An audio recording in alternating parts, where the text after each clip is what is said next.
ఇప్పుడు భగవద్గీత 2వ అధ్యాయం సాంఖ్యయోగంలో 65వ శ్లోకాన్ని వివరంగా చెబుతాను, శ్రద్ధగా వినండి.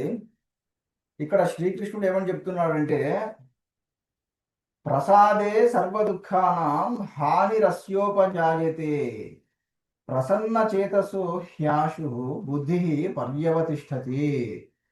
చూడండి, ఇక్కడ ఏమని చెప్తున్నా అంటే, ప్రసాదం అంటే ఏమనుకుంటున్నారు? ఇక్కడ తినే ప్రసాదం కాదు. ఇక్కడ ప్రసాదం అంటే మనశ్శుద్ధి లేదా మనశ్శాంతి. రాసుకోండి. ప్రసాదం అంటే మనశ్శుద్ధి, మనశ్శాంతి. అదే నిజమైన ప్రసాదం అండి. అది ఇంతకు ఏమిటి విషయం ఇక్కడ? ఎవరికైతే ఎప్పుడైతే సాధకుడికి మనశ్శుద్ధి, మనశ్శాంతి కలుగుతుందో అప్పుడు ఆ సాధకుడికి అన్ని దుఃఖాల నుండి విడుదల కలుగుతూ ఉంది అని చెప్తున్నాడు ఇక్కడ భగవంతుడు. చూడండి, ఎప్పుడయ్యా మీకు అన్ని దుఃఖాల నుండి విడుదల?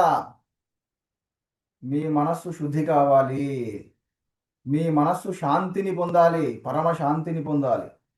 అంటే మీ మనస్సులో ఎలాంటి రాగద్వేషాలు లేకుండా ఎప్పుడైతే మీ మనస్సు పరమశాంతిని పొందుతుందో అప్పుడే మీకు అన్ని దుఃఖాల నుండి, అన్ని బంధాల నుండి విడుదల కలుగుతూ ఉంది అని చెప్తున్నాడు శ్రీకృష్ణుడు. మరి ఎంతకాలం? అంతకాలం మీకు విడుదల లేదు.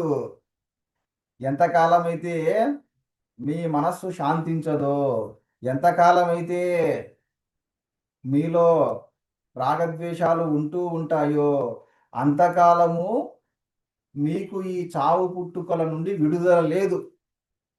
ఇదే